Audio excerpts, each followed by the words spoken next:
Death is the only industry on earth with 100% market penetration and a client base that never, ever complains. While every other business fights for customer loyalty, the cemetery industry has mastered the ultimate monopoly.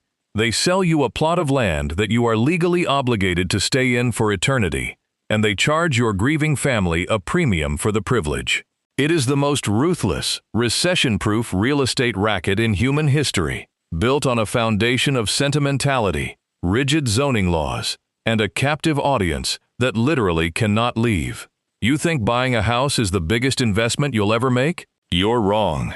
The most expensive real estate you'll ever own is 6 feet under, and the people selling it to you are playing a game of economics that would make a Wall Street hedge fund manager blush.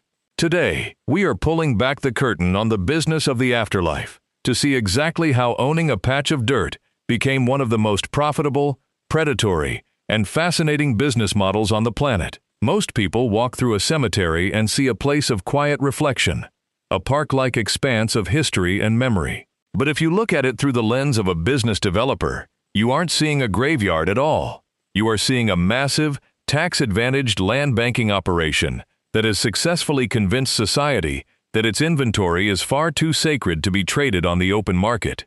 The average person walks into a funeral home or cemetery office with their guard down, crippled by grief and societal expectations. They want to honor their loved ones. They want to do the right thing. And they assume that the prices being quoted are just the standard regulated cost of dignity. In reality, they are entering a perfectly constructed funnel designed to capture maximum revenue at the moment of peak emotional distress. It is a business model that does not need to advertise its value proposition because death is the one event that every single human being on this planet is guaranteed to experience.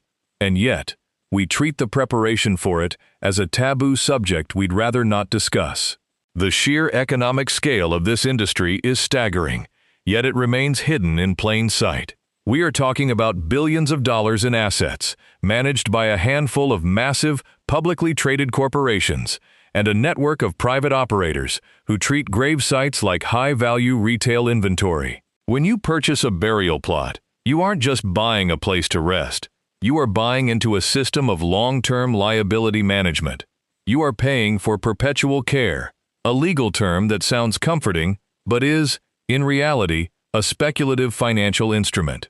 You are essentially handing over a chunk of your inheritance to a fund that is supposed to grow, through interest and investment, enough to cover the grass cutting, the fence repairing, and the headstone cleaning for the next 100, 200, or 500 years. If the cemetery's management team makes poor investment choices, or if the economy shifts, that perpetual care fund becomes a ticking time bomb of deferred maintenance and eventually complete neglect. This brings us to the biggest misconception about the industry: the idea that these entities are non-profit public services. While some are municipally owned, a vast portion of the modern cemetery landscape is controlled by private equity and corporate conglomerates. These firms have optimized the death cycle with the precision of a tech giant. They understand that death is not a one-time transaction. It is a lifetime relationship that begins long before the final breath is taken. This is why the pre-need sales model is so aggressive. By locking in a customer decades before they actually need the service, these businesses secure capital today that they can reinvest, all while removing the customer from the competitive marketplace. Once you have paid for a plot, a vault, and a marker in your 40s or 50s, you have no reason to shop around later. You have effectively become a lifetime subscriber to a service you won't even be around to experience.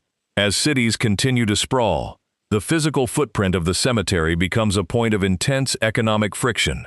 We are living in a time of unprecedented urbanization, where land prices are skyrocketing and space for new housing is at an all-time high. Yet, sitting in the middle of these dense, high-value city centers are acres of prime land that are legally locked and tax-exempt. This creates a bizarre paradox where the living are squeezed for space while the dead occupy the most valuable real estate in the city, indefinitely. This is not just a spatial issue, it is a fiscal one. When land is removed from the tax rolls, the surrounding community loses potential tax revenue that could be used for schools, infrastructure, and housing. City planners and cemetery owners are engaged in a quiet, high-stakes game of chess, where the cemetery represents a permanent, non-negotiable barrier to urban development. To survive these economic pressures, the industry has had to evolve, moving away from the traditional, horizontal model of burial. If you can't grow outward, you grow upward. The rise of the columbarium and the ornate multi-story mausoleum is the industry's answer to the housing crisis of the living. By shifting from in-ground burial to high-density entombment, a cemetery can effectively multiply its revenue per square foot by 10 or even 20 times. They are no longer selling dirt, they are selling shelf space. This shift also allows for a new level of inventory management. With high-density structures, the cemetery becomes a warehouse. They can track each unit with software, optimize cooling and ventilation, and maintain a tighter grip on the logistics of the entire operation. It is, by all accounts, a transformation of the cemetery from a static monument to a dynamic, high-revenue utility. But even with all this efficiency, the industry faces an existential crisis regarding its own longevity. Who will be around to maintain these places in the year 2150, as families become more mobile and less connected to their ancestral burial plots? The demand for cemetery upkeep is changing. We are moving toward a future where abandoned cemeteries are becoming a major social and financial burden. When the perpetual care funds run dry, often due to the failure of the original economic model to account for a century of inflation, it falls to the local government or the taxpayers to step in. This is the dark side of the cemetery economy that the brochures don't mention, the inevitable reality that nothing is truly perpetual, and the bill for maintaining the final resting place of the past is eventually passed on to the living, whether they want to pay it or not. The psychology of the sale is perhaps the most brilliant aspect of the whole machine. When a sales agent sits down with a family, they are not talking about real estate, zoning, or investment returns. They are talking about legacy, peace of mind, and the final gift. They are masters of emotional architecture. They know that if they can make the transaction feel like a moral imperative rather than a commercial one, the price point becomes irrelevant. People don't haggle over the price of a loved one's comfort. This creates a market where price transparency is intentionally minimized, and the cost of dignity is whatever the market will bear. It is a predatory environment, yet it is so deeply ingrained in our cultural death rituals that we rarely pause to question the economic logic behind it.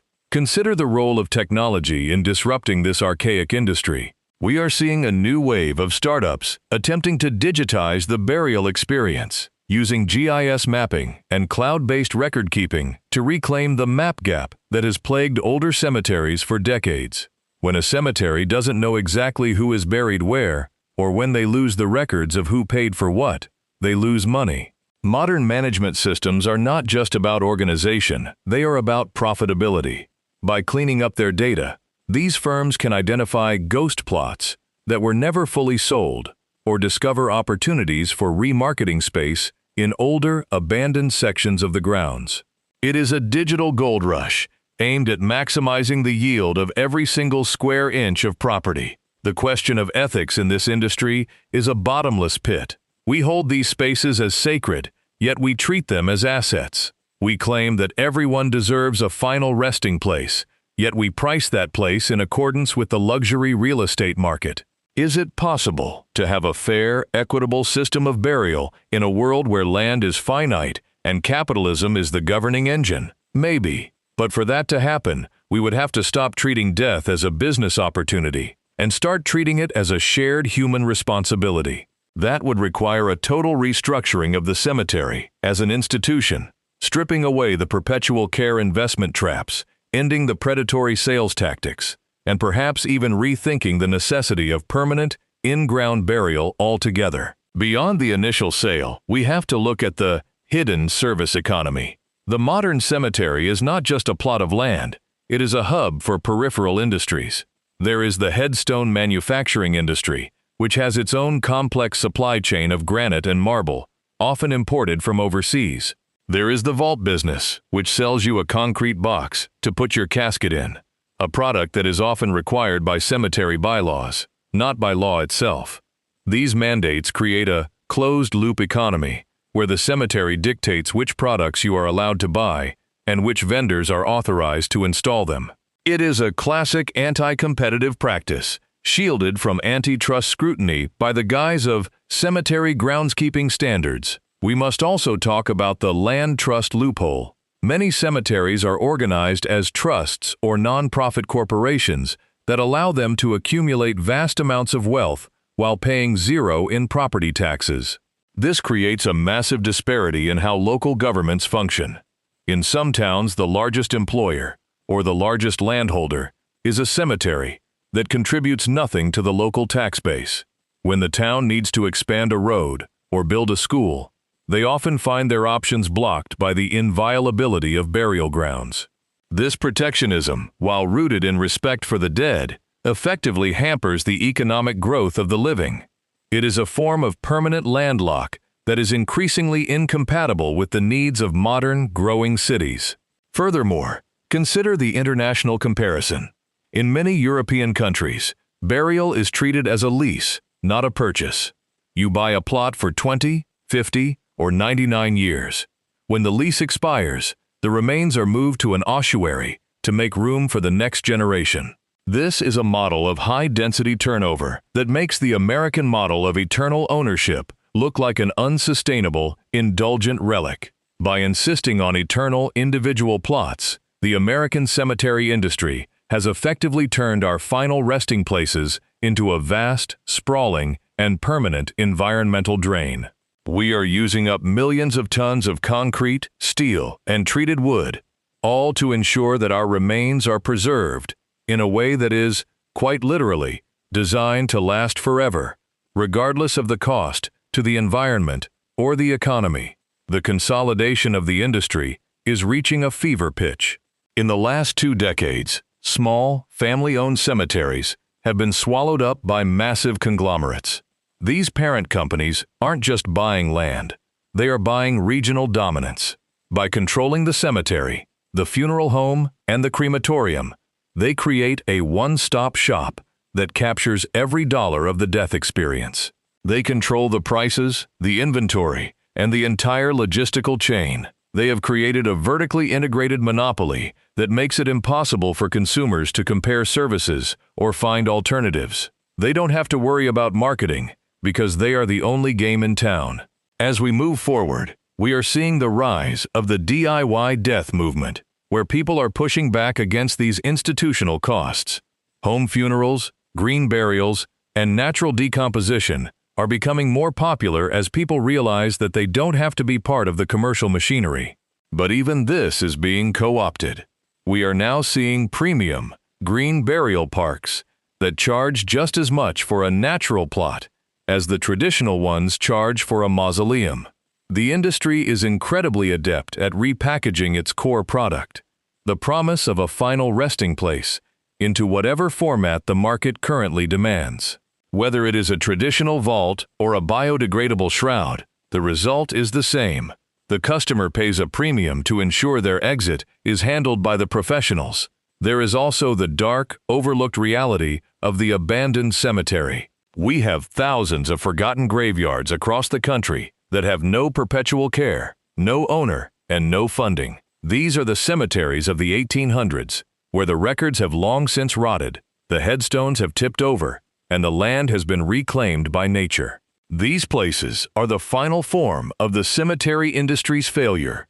They prove that the concept of perpetual is a lie. Nothing is forever. Eventually, all graves are forgotten, all markers fall, and all land is reclaimed. The only thing that remains is the question of who is left to pick up the tab for the cleanup. But as it stands, the machine is humming along perfectly.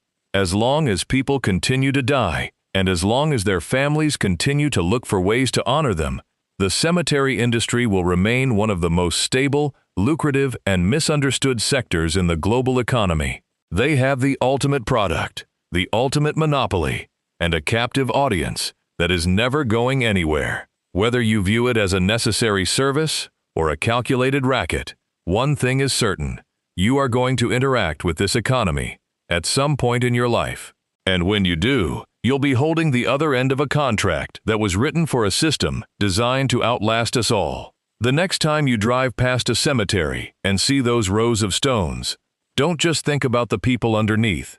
Think about the land, the math, the management, and the massive, unseen machinery that keeps the gates open and the grass cut. You aren't just looking at the past. You are looking at one of the most enduring, profitable, and strange business models in human history. When you strip away the velvet curtains and the hushed tones of the funeral parlor, the economics of death reveal themselves to be surprisingly simple. It is a game of supply and demand, but with a supply that is artificially restricted and a demand that is biologically inevitable. The scarcity is manufactured through zoning, the price is dictated by emotional vulnerability, and the long-term maintenance is funded by a gamble on the future value of money.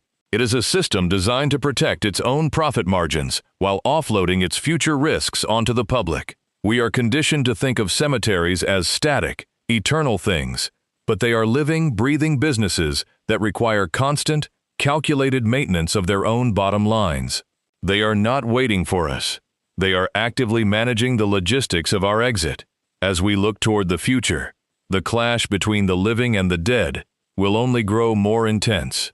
We are running out of space in our cities, and we are running out of excuses for why we dedicate so much of our most valuable land to the permanence of the deceased. We will see more cremations, more digital memorials, and more green burial alternatives that challenge the very need for the traditional, land-heavy cemetery. But until then, the incumbents are digging in. They are buying up smaller, struggling cemeteries, consolidating the market, and using their scale to drive down operational costs while pushing up service fees. They are transforming the mom-and-pop graveyard into a corporate-run utility that extracts value from every visitor who walks through the gates. It is a slow, quiet, and incredibly effective takeover of our final resting places. So, the next time you hear someone talk about the cemetery as a place of peace, remember that it is also a place of high-stakes commerce. The silence you hear isn't just the quiet of the dead. It is the silence of a market that has effectively cornered its own customer base. It is a business that relies on your reluctance to look at the numbers, your fear of the topic, and your desire to be done with the whole ordeal as quickly as possible. The irony is that by wanting to avoid the conversation, you are actually handing the industry more power. You are giving them the freedom to write the rules, set the prices, and manage your legacy on their own terms. And in that, they have found the perfect formula for eternal growth. It's not just about the economics of owning a cemetery, it's about the economics of owning your end. And that, in the most literal sense, is a business worth dying for.